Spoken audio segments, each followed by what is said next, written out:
You're listening to the official podcast of the Libertarian Party of Georgia. Learn about local issues, meet candidates, and find out what we're doing to bring more options to Georgia voters. Now here's your host, Brent Hilburn. Welcome to the next version of the Georgia LibertyCast. With me tonight is John Turpish, Libertarian Party of Georgia Executive Committee member and District 5 candidate for the Georgia Public Service Commission, and Ryan Graham, Vice Chair of the Libertarian Party of Georgia and a District 3 candidate for the Georgia Public Service Commission. Hey, man. And, of course, producer extraordinaire, Matt Franklin, most uniquest. Tonight, we're going to be talking with our Georgia Public Service Commission candidates. I invited them both here at the same time. There's a lot of crossover between both of their positions, so thought it would be good for the voters and a little background on what the Public Service Commission actually does. And I'm going to give a little background first before we jump in with you guys. Georgia became one of the first states to establish a regulatory agency to oversee the railroad. That was in October of 1879. Since then, of course, they added the telegraph, they added gas, electric. So the PSC has been an entity that has been charged with regulations and setting rates and dealing with service with telecommunications, gas, electric, all the utilities. Back in the 90s, when we had deregulation, a lot of those different entities were taken out in the sense that Georgia's become deregulated. So now we're basically dealing with the Public Service Commission, telephone, gas, and open market competition. So this series that we're doing now on the Georgia LibertyCast will deal with our statewide candidates. So, of course, welcome, gentlemen. Thank you. So first, got to always ask this question first, and I'll start with you, John. Why Libertarian? Obviously, it would have been easier to run as a Democrat or a Republican. Why Libertarian? Because I am Libertarian. It's pretty much that simple. The secondary, so this party aligns with my beliefs far more than any other does. The kind of secondary reason is that I believe the duopoly, the two main parties, are actually a problem. They're one of the major problems in our politics, and I don't want to support them by running with them. So if you have to choose, an opposition party, the biggest opposition party is the Libertarian Party, and it's also conveniently the one I want to run with. Ryan, same for you. Again, the easiest answer is because I am a libertarian. So that's where I fit in the best. But if you go out and you look at what the Public Service Commission is today, it's been 5 Republicans for the past decade, and they don't seem to believe in free markets or some of the things that conservatives do believe in. And I don't need to associate with that. So I don't want to owe anyone anything. I'm going to run on my own as a libertarian, and I believe full-heartedly in free markets and changing how the Public Service Commission works. So you are, Ryan, you're a candidate for District 3. Yes, sir. Now let me explain to people how the Public Service Commission is kind of a strange animal. You represent a district, but it's still a statewide election. That's right. So you are a District 3. Where is District 3? District 3 is Atlanta. It's Fulton County and DeKalb County. Yeah, like you said, the seat is actually, it's less important. I actually try not to tell people the District 3 part because I'm going to be on every single ballot and John is going to be on every single ballot as separate choices. So you can vote for both of us, every single person in Georgia. So district matters less. It just means I live in Atlanta, so that's where I qualify. Got you. And how about you? Where's your district? Northwest Georgia. Yeah, it's the same basic thing. It's really a multi-seat election. They just had the extra stipulation of you have to live a particular place. So there is a residency requirement in terms of that. But it's sort of another weird little crony thing that I think Republicans have done to make sure that they stay in power. I guess that when it was created, it was Democrats, but that a single party would have all the power as long as the state stayed blue or red or whatever, then they'd maintain power. Okay, so you mentioned the current makeup of the PSC. all Republicans. Yeah. Mm-hmm. All Republicans for a long time. Yep. Have there been, when, if you can recall, when do you think that began to change over? I mean, has there ever been really any mix? Has it been controlled by one or the other pretty much exclusively? There was a short transition period. When the state was turning red, the PSC was the first statewide office to fall. So by fall, I mean switched to Republican from Democrat. And it was, there's 6-year cycles, and that's about how long it took, if I remember correctly. I think they missed one, like a Democrat won re-election, but it didn't take long at all to transition from all Democrat to all Republican. Well, and you have to understand that traditionally in Georgia, being a Republican or a Democrat, that the definition of that has changed over the years. So if you're looking closely, you'll realize that if Cagle or Kemp, either one, wins the Republican gubernatorial race, they'll actually be the very first Republican governor in Georgia history that didn't start as a Democrat. Nathan Deal started as a Democrat. Sonny Perdue started as a Democrat. It's Democrat and Republicans real fuzzy down here. So really, it's what we always, as libertarians, say. Doesn't really matter which which wing of the bird you get. you still get the big government that we have now.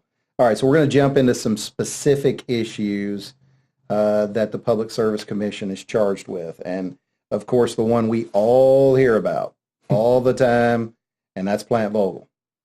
So tell us what you know about Plant Vogtle. Tell us how the PSC affects Plant Vogtle. Fire away. All right, so it's I'll get started and you can chime in there. Right. So it's a large nuclear power plant in southeast Georgia. 2 of the reactors are already online. The other 2 were supposed to have been online a while ago, and they are scheduled to happen sometime in the future, but no one expects them to keep to that schedule. Stan Weiss, the previous chair of the commission, on his way out while he was handing the District 5 seat to Tricia Pridemore, said that he wouldn't bet his house that it's done on time and on budget. So, and he was the one approving it. Well, good thing he's betting other people's money, right? Yeah. So, a lot of people have different issues, I find, with Plant Vogtle. I've noticed one group of people just opposes the amount of water it sucks out of the river for the cooling and for running it. You've also seen issues with it. Well, the main issue that most people focus on is it's not economically feasible. The PSC's own staff found that Georgia ratepayers would actually save money by stopping the project and just letting it sit there empty. Yeah, they don't seem to understand the concept of sunk costs, which is fundamental to economics and budgeting, and they just kind of ignore that, right? Sunk costs you're supposed to ignore them. They're sunk. It's a perfect example of malinvestment. Yeah. So what are the ratepayers? What are the ratepayers supposed to do if we don't continue the project? And I know this is probably the Republican argument. If we don't continue the project, then what about all the money that the ratepayers have paid in to this point? It's just lost. Again, that's sunk cost fallacy. So you're not really supposed to be able to consider all the money that you've already done. You're supposed to say, take a look at it from this point on and say, how much more money is it going to take, and is that good for the ratepayers? And if the answer is no, which I think John and I agree, the answer is no, you should stop. So go ahead, John. And some of what's been built can actually stay there, and possibly in the future it could become economically feasible again. In particular, the electricity marketplace is actually a little cheaper right now than it has been. And with all 4 reactors up, there's concern we might not be able to sell all the power.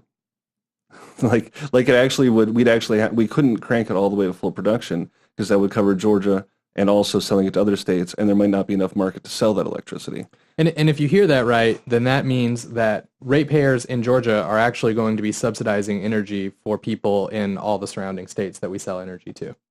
Right. And that really gets to my this is really my fundamental problem with this whole thing.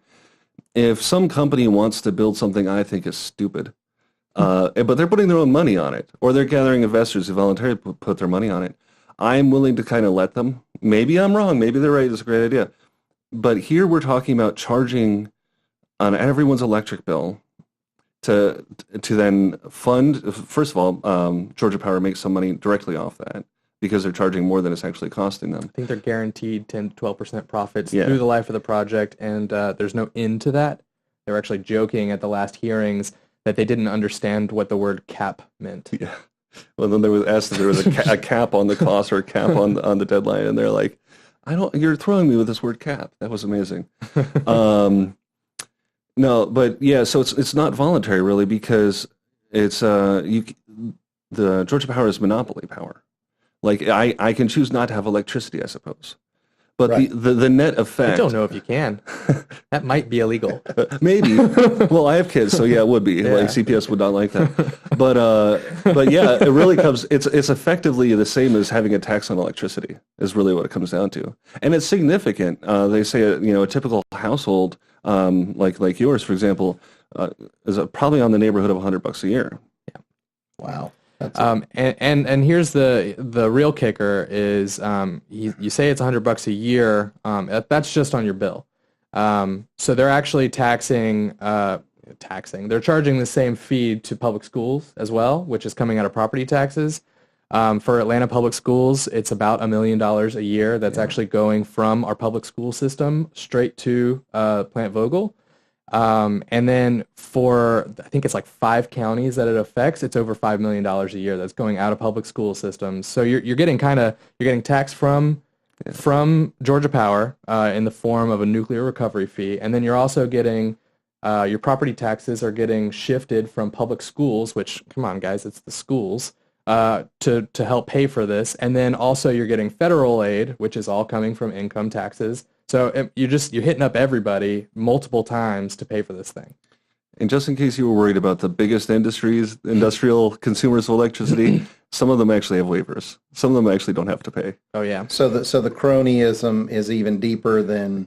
It's pretty deep. It's really bad. It's pretty bad. It's absurd, really. I don't know why we're not revolting in the streets. It doesn't make sense. They're charging nonprofits and churches this fee, and public schools and private schools, but also that Georgia Power can build up their business to charge you more for it in the future. Wow. Yep. That's so how does the Public Service Commission as a body affect, how does it affect energy policy in Georgia? Or does it have any effect at all in terms of, directional?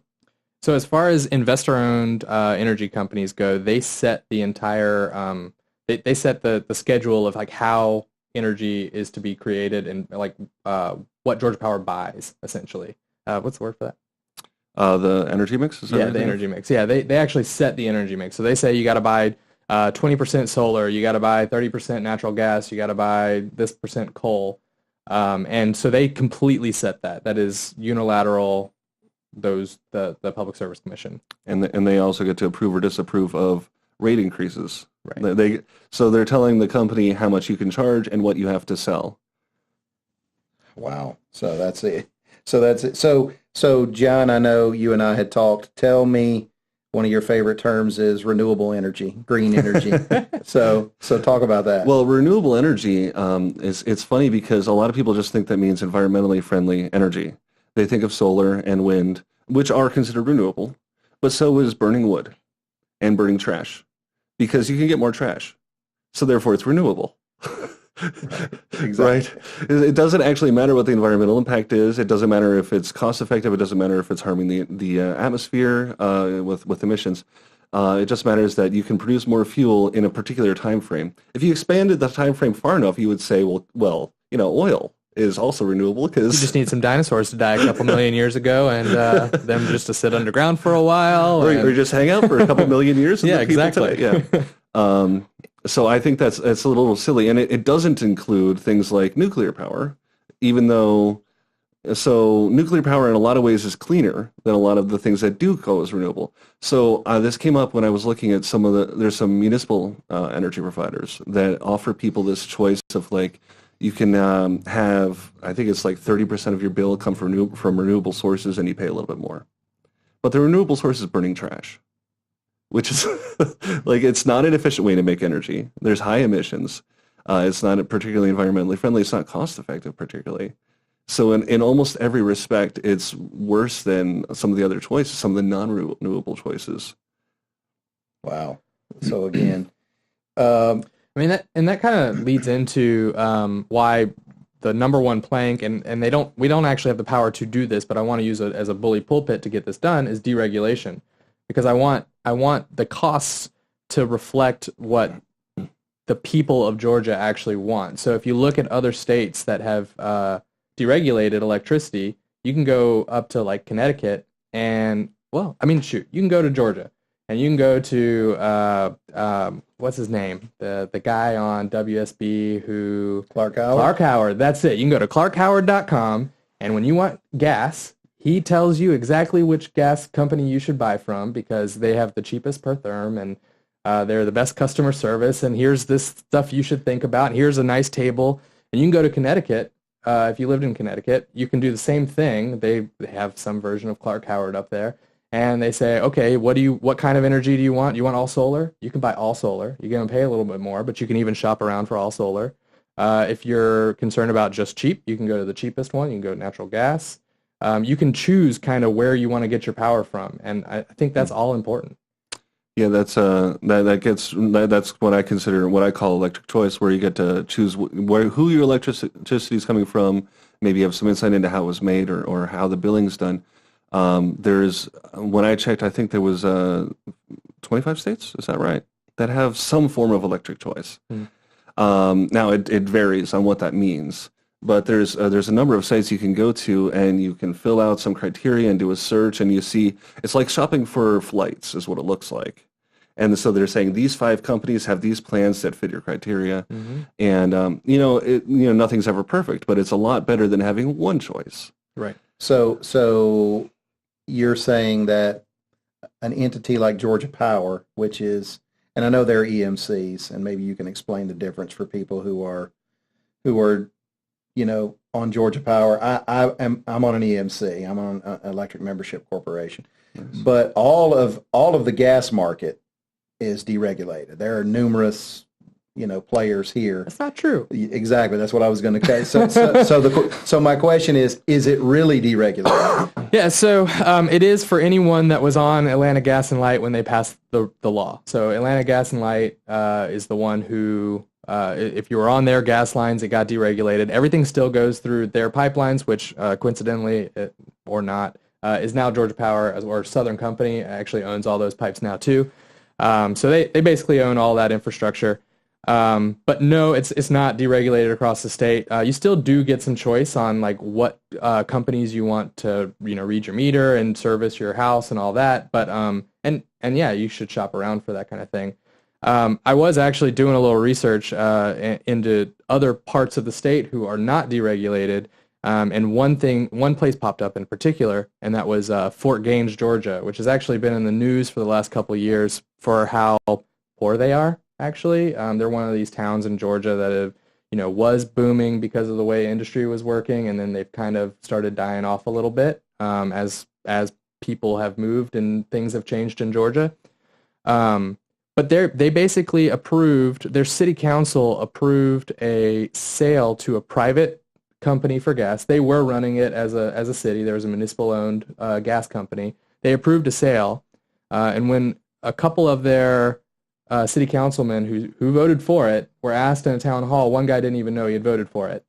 And what this new company is doing is they're going in and they are decreasing the rates, but they're increasing the fee structure. So their flat fee structure is going up. So what's happening to people in Fort Gaines is they're no longer allowed to say, like, I want to use less gas. My bill's too high, so I want to use less gas. That's going to affect them minimally. They could use zero gas, and they're still going to get a bill because it's all flat fees. And that hits the poorest people the worst, which is Fort Gaines. They're well known. They've been in national news as being a very poor city. So it's regressive, which is what you're getting at. It's also disincentivizes conservation. I Right. believe that we should all take personal responsibility in trying to make wise use of our resources. And this is kind of pushing you in the opposite direction because, like, you might as well live high on the hog if you're paying the same amount anyway. Well, not That's exactly right. the same, but you get my point. But you try to use a little less electricity, you try to use a little less gas, you get your bill, it's the same thing. You're like, well, why do I care then? You know, and I'm going to leave my lights on because it doesn't actually matter. It doesn't hit my pocketbook. Right. Wallet? I shouldn't say pocketbook. I don't carry a pocketbook, guys. So Georgia is, and I don't know that Georgia is necessarily unique in the sense that we have, urban areas, specifically Atlanta and then some other urban areas, but we have a vast part of the state where there just aren't as many people. We're the largest state east of the Mississippi. Right. And so how does the PSC or does the PSC help balance the urban-rural, divide in that sense? Not particularly well. They have some pretty deep intervention.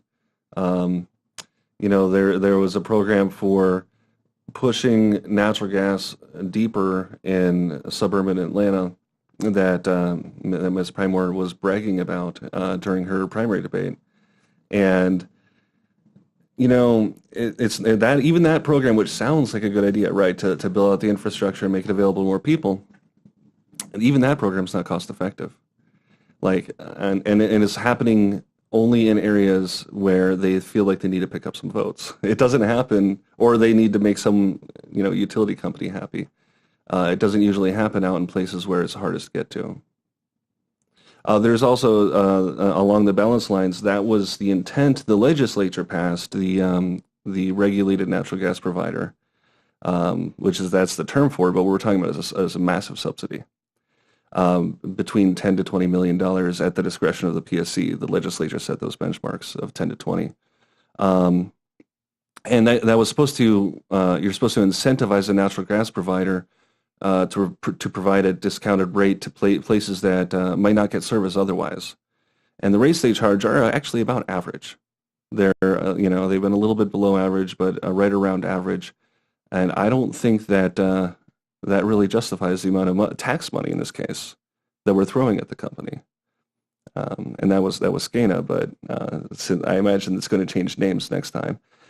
Interesting thing about that, when they do the bidding and see which company is going to get this contract, and I saw a private estimate that the contract was actually worth something like $11 million a year, which implies that much of a profit, right? No, there's only ever been one company that bid for it. So it's been a single bid. Yeah, it's a handover. Southern? SCANA. Yeah. Oh, okay. Yeah. And they just coincidentally happened to lobby the PSC pretty heavily. The number one lobbyist was being an employee of SCANA for a long time. I believe he was also the treasurer for a couple of PSC candidates, campaign treasurer. Yep. One of those was wise, so I can't say two anymore. Right. Yeah, exactly. Right. His stand's gone. So tell us, and both of you may or may not know, tell me about how close the lobbyists and the Georgia Power and all the people are that donate directly to. I mean, we might as well just say it. I mean, it's not bribe. It's not legally a bribe. Well, that's true. Right. Look, as libertarians, we've just made a pledge not to take those things. We're just not going to take money from. No libertarian candidate that I know of is just going to take money from someone. Well, they probably don't want to give it to us anyway. Well, no, we're not giving them any handouts. Right. So. But in this situation, let's just lay it out on the table. Yeah. Who's donating to all the Republicans that are on the? So I can speak to Chuck if you want to talk to Tricia. So Chuck Eaton, AJC actually just recently came out with an article that has Chuck Eaton, 75% of his campaign contributions, his reported campaign contributions up to now, have been from people related to regulated entities. So Southern Company, Georgia Power was 63% of that 75% or something. So a huge chunk of the money that he's raised is coming directly from regulated entities. So people that will come before him and ask for money from the public. That's right. So it's technically illegal to have, like, Georgia Power can't go and cut a check for Chuck Eaton.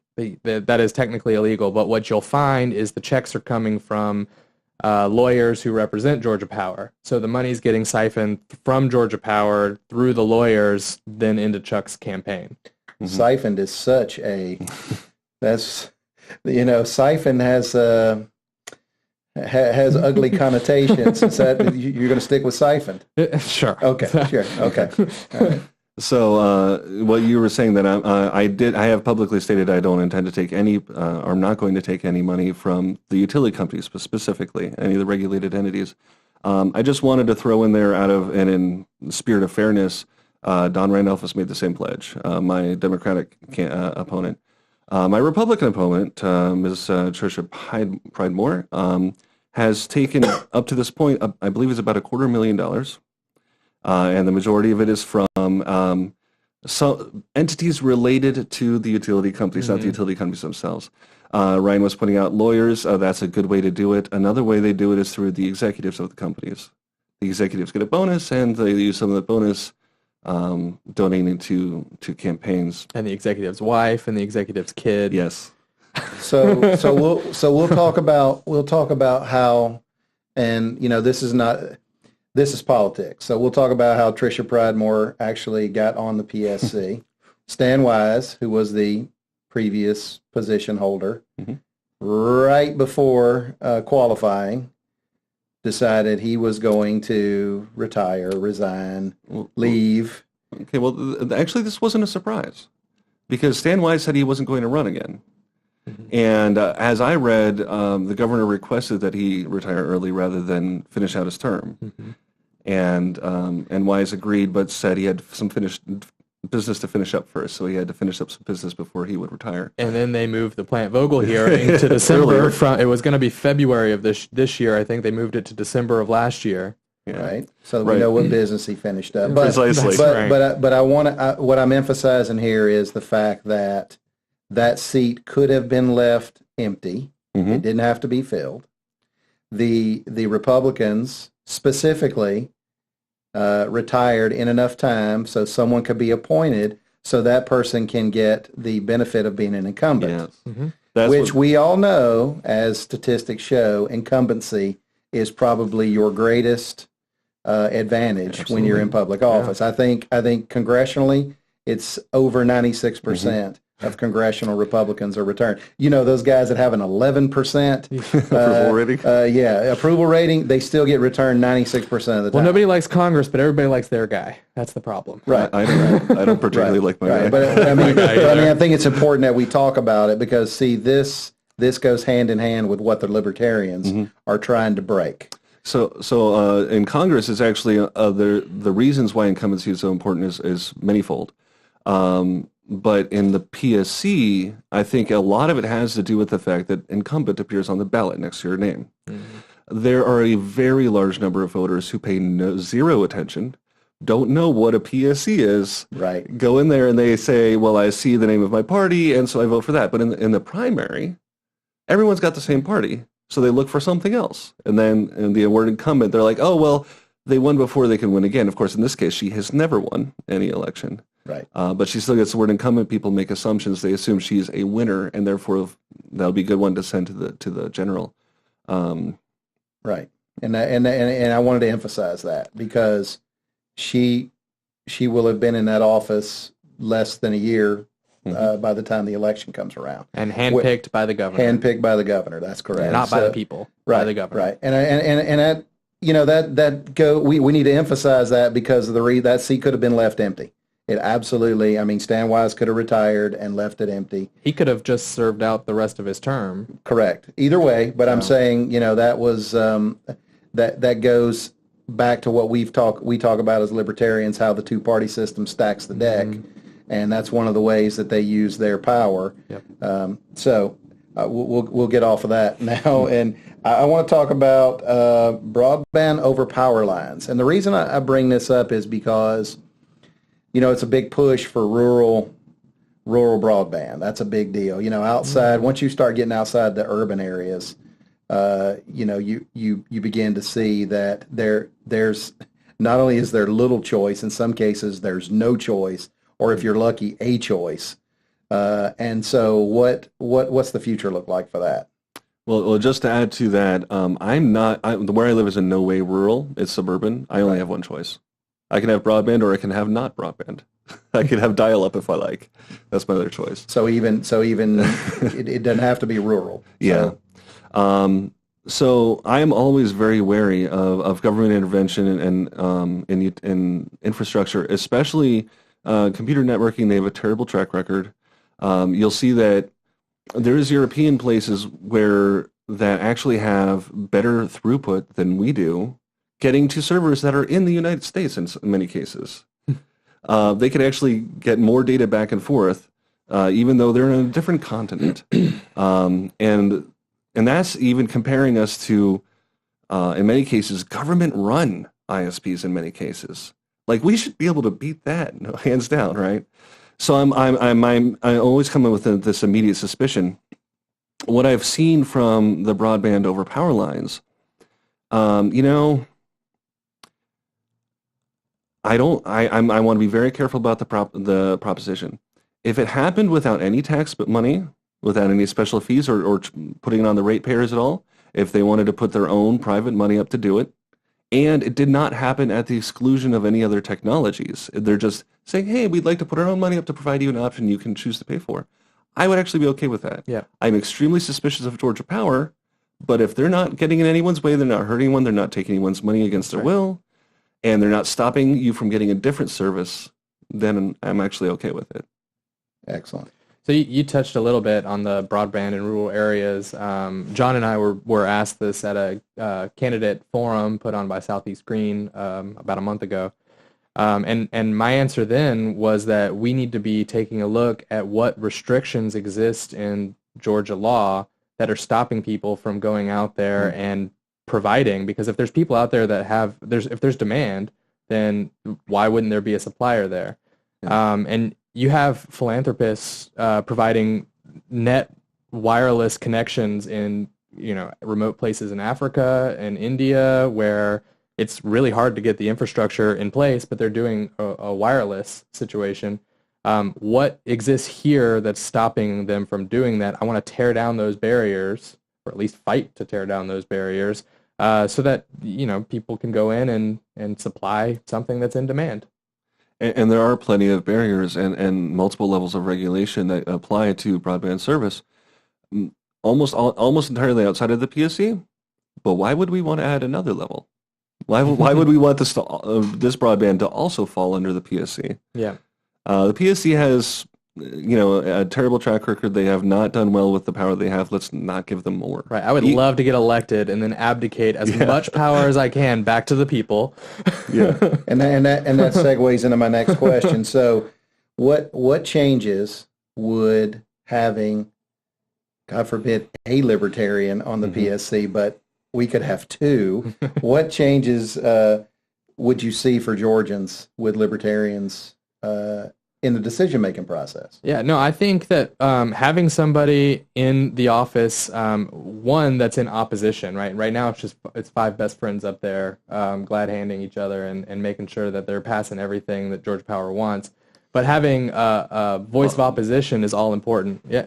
Bobbleheads. Yeah, five little exactly. bobbleheads, yep. Yeah, the rubber stampers, right? So I think having a voice of opposition is all important. But also, I think that the voice of Georgians, typically what I hear from people is that they believe in free markets, they believe in the government not intervening in their lives. And so I think having a voice for those values that Georgians typically hold obviously will benefit the Georgians that hold those values. So, and the Libertarian Party is actually putting up candidates who hold those values as well, whereas the Republican Party is not putting up those candidates. So the Republicans they're still putting up the same candidates to do the same things. That's right. They are not looking out for the people of Georgia. They do not believe in free markets. They do not believe that Georgians are capable of making decisions for themselves. I want to empower Georgians to power themselves. Excellent.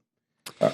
So changes in the decision-making process, one of the most noticeable changes, well, if you're someone who actually pays attention to the PSC, a lot of people wouldn't notice this, but so every once in a while they'll put out audio recordings of their meetings. They don't do all of them.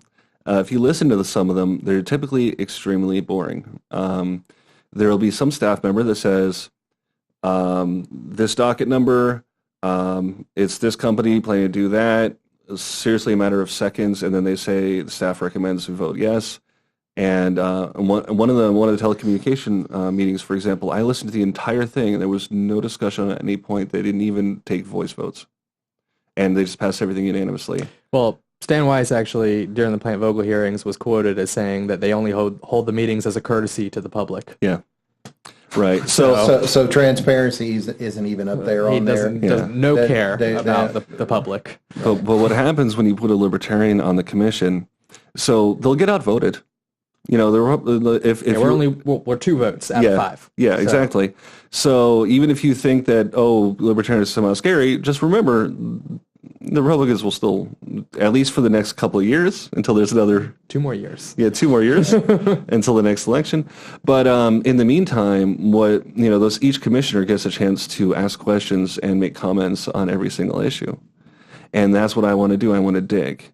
Too many of these things, they're not even really thinking about what they're doing. Mm-hmm. There was an issue that came up with payphones in prison, and so they were allowing the phone company to take a larger share of the money from a payphone as opposed to the payphone operator. And they even said on mic that they hadn't even thought about the impact on prisons, which is, it's not how we should be funding prisons. But they voted? They said they had not considered it and then voted? They were about to vote, but someone from the Department of Corrections came in and pleaded her case like very emotionally, very severely, and they eventually agreed to table it. They didn't even say, well, we're going to vote no and let the prisons keep this money as opposed to the phone company. They just said, we'll come back to it in a month or two. And so there was no. But my favorite part about that example is like nobody looked into this. Like, where are the payphones that are making the most money? Who are the actual operators, and how much money are we talking? And it's a sizable chunk of what funds our prison system. I think that's unfortunate, especially for someone who's unjustly and convicted of something that you shouldn't be sent to prison for, and then you charge their family to pay for their imprisonment. But nonetheless, the PSC doesn't get to change the state budget. The legislature has to do that. It's a very complex issue, but in any case, you definitely should have researched it and discussed it instead of just assuming that, okay, of course, they're going to unanimously pass this too because someone said so. Right. So let's shift gears a little bit now and talk specifically about the campaign itself. Because, running for statewide office it's big and scary and fun. It's fun and right, all of those things. So tell us all some exciting things that have happened. Just anything that is related specifically to the campaign, and talk to the voters right now. So specifically with my campaign in the last week, I've gotten a couple of endorsements that I think are very important. Former Governor Bill Weld of Massachusetts, he actually endorsed me basically to stop the rubber stampers in the Public Service Commission. He has full faith that I'll be able to do that. He ran as the vice president for the Libertarian Party in 2016. So I'm very proud of that. And then John and I both got Debbie Dooley's endorsement last week. She's the chairman of the Atlanta Tea Party, a founder of the Green Tea Coalition, which is a coalition between the Tea Party and the Sierra Club, which is weird. That's strange. And then Conservatives for Clean Energy, I think is what it's called. But she's super into clean energy. But she's also a leader in the Tea Party movement, which to me is an indicator of what I was telling you, is that conservatives in Georgia believe in these free market things, and Republicans are not matching the ideas. I think a famous line is, "I have to violate the free market to save the free market." or Made me feel a little dirty. free market competition for those who have not donated to my campaign. Yeah, I actually think conservatives that want to preserve, to conserve the environment, to conserve our resources makes a lot of sense to me. This isn't really a partisan issue. It's not really even all that much of an ideological issue necessarily, because we all have to live here. And a lot of us care about future generations. The vast majority of us do. So yeah, I'm glad to see a lot of agreement there. But I think libertarians and conservatives can agree as well, particularly on matters of environment, that it has to be an issue of personal responsibility, that it's up to us. You can't trust, the environment is too important to trust the government with it. That's really what it comes down to. It's just too important. This is the only place we got. So let's not make it a hellscape. So I think we can move a lot faster with free markets, because I think that it's important to a lot of Georgians that they're out there and using, to use the word you hate, renewables or green energy, right? Like solar energy is super popular right now. And I think that there's barriers in place right now that stop people from putting solar on their own house, and most of that is to protect Georgia Power. We need to tear those barriers down. We need to let people produce their own energy, whether they're selling it back to the grid or not. I happen to believe that they should be able to, and there should be multiple buyers competing for your energy. But I think that a lot of Georgians want that. And if you even have 25% of Georgians who want solar energy, and if you give them the choice, as soon as they purchase it, that change is made. You're not waiting on a vote from every year or every couple years where we set the electric mix. That person that day got to say, we're going to be green in Georgia, and they got to move us in that direction. And there's not a lot of back channels where you can weasel your way out of it. Someone put their money where their mouth is, and the businesses can either let that money just sit on the table, or they can do what they need to do. That's right. I think some people, particularly on the left, worry about the free market, and when we talk about capitalism, it's scary, and how it can harm the environment, and people just think about, they just want to make money, they'll do whatever they have to make money. The free market is us. It's our preferences. I feel like they forget they are consumers. Consumers and workers, and they can be entrepreneurs if they like. The free market is decisions that we all make collectively. As a consumer, you can put your money where you believe it should belongs. As a philanthropist, you can do that. You can also go start your own outfit if you want, and start doing, or you should be able to. I understand right now it's extremely hard because of all this government oversight. It's the action of all Georgians together, or separately, the aggregate of each individual Georgian's choices. That is what the market is. And if you just go around and talk to the people talk to your neighbors, people care about the environment. It will be protected because we want it to be. Well, I think the funny thing that I don't think people realize is the number one polluter in our state is the government. It's the government. It's the state of Georgia. They absolutely, in the state of Georgia, the number one polluter is the government itself. And, that never comes up. And I agree with you, John. I think people do care. The evil capitalist Republicans care just as much as, the quote unquote bleeding heart liberals we all have to live here. I don't think there's anyone who doesn't want clean air and clean water in a place where you have to live. That's right. I don't even think that's a reasonable argument. So I guess this is the part where the crazy libertarians say we should just do away with the PSC altogether, right?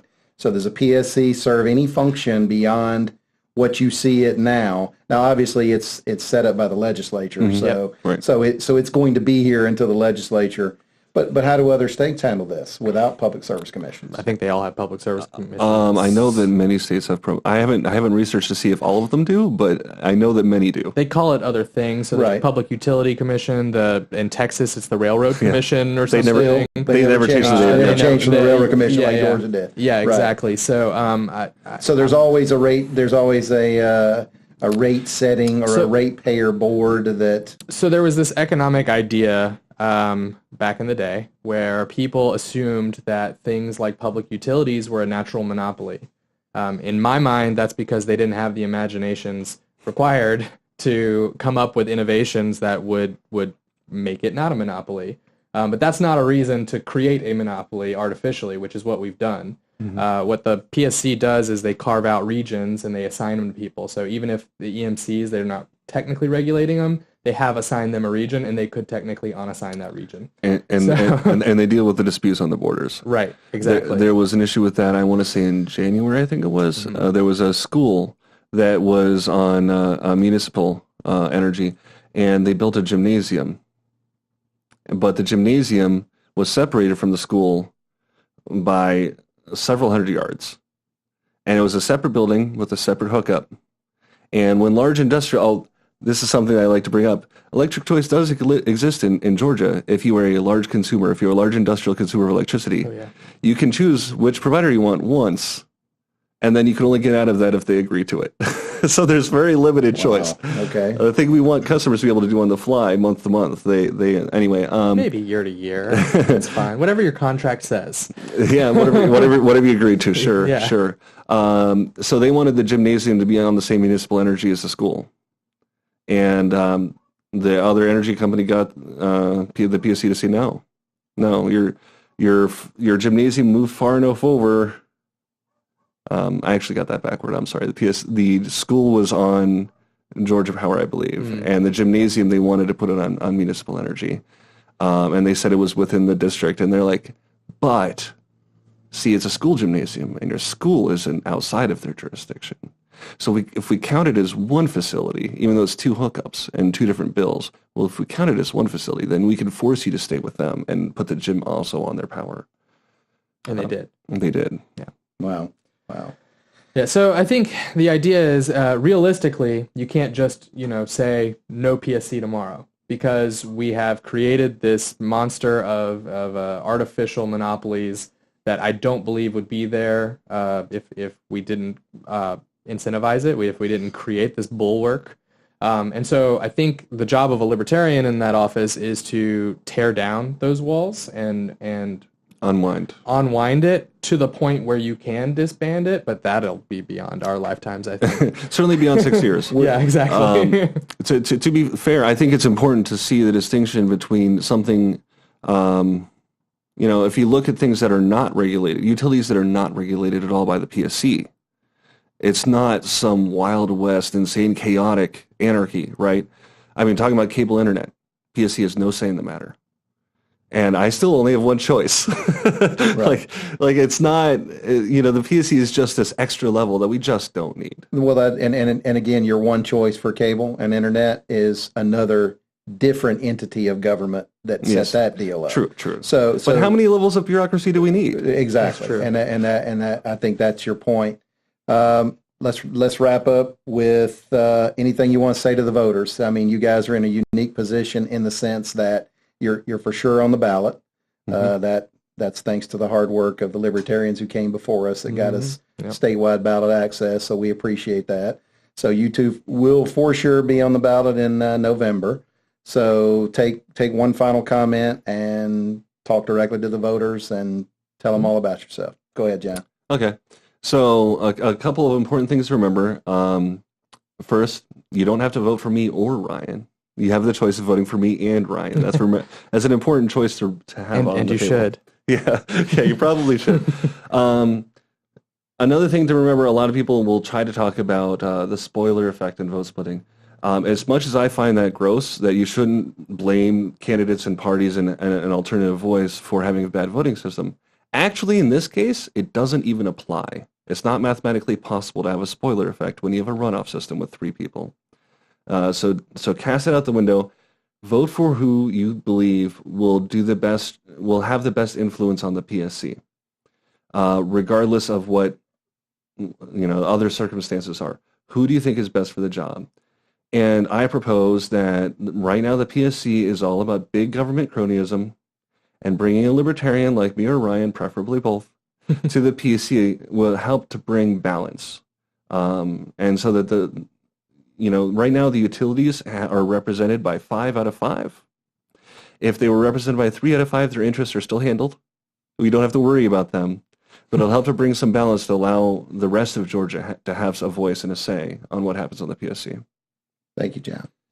Ryan? Yeah, I just want to say that, there's 10.5 million people in Georgia, and there are only 5 public service commissioners, and I don't think 5 people should be allowed to make decisions for Georgians that affect their everyday life. I think that they've proven it over and over and over again that the only people who will look out for you are you and your community and your loved ones. They have no incentive to actually look out for you. So that's why I keep on saying I want to empower those 10.5 million Georgians to power themselves. So excellent. Yeah. Thank you, gentlemen, both for being here. If you want to find out any information about Ryan or John's campaign, it is lpgeorgia.com/about/candidates. That will include all of their touch points, Facebook, Twitter, wherever they are. That'll also give you a chance to look at all of our other wonderful candidates who are out working hard. Right now, tonight, we have people who are out getting signatures. That's right. Trying to make it on the ballot. So, show these guys some love. I'd like to thank you both for being here. Again, this will be, we'll have other candidates on as they make the ballot. And I did have one more thing. Sure, go ahead. Please donate. We need support. Like we said, we're not taking any money from any of the utilities, and they are receiving a lot of money from those utilities. Like I said, 75% of Chuck Eaton's have been from them. So that means we need a lot of $5 donations from each and every one of you guys. Yeah, I'm running against someone with seriously about 4 orders of magnitude more money on the campaign. Yes, it's always an important. That's always that's always important to remember with any libertarian campaign. Yep. As a general rule, libertarians just don't take money from big business, especially big business that we'd have a direct hand in regulating. That I don't know how anyone can't see how that is just conflict of interest. What's the word you like? Gross. It's gross. It's just gross. So gram4, the number 4, ga.com, and then click the donate button. John? Turpish.vote, same thing. And the lpgeorgia.com/about/candidates has links to both of those in case you can't spell Turpish. Yes. Remember to go and remember to go and see these gentlemen's page. I'd like to thank everybody again. Thank you, Ryan. Thank you, John. Thank you. Of course, we want to thank our producer extraordinaire, Matt Franklin. Thank you, Matt. Most uniquest. I have to add the EST in there at the end. Mostest, that's right. Thanks again, everybody, and until next time. You've been listening to the official podcast of the Libertarian Party of Georgia. The theme song for this episode was Metaltania by Kevin MacLeod, released to the public domain through freepd.com. If you enjoyed the show, don't forget to rate us and leave a review. You can email the show's producers at podcast@lpgeorgia.com. If you're a libertarian in the state of Georgia, don't forget to find your local affiliate at lpgeorgia.com.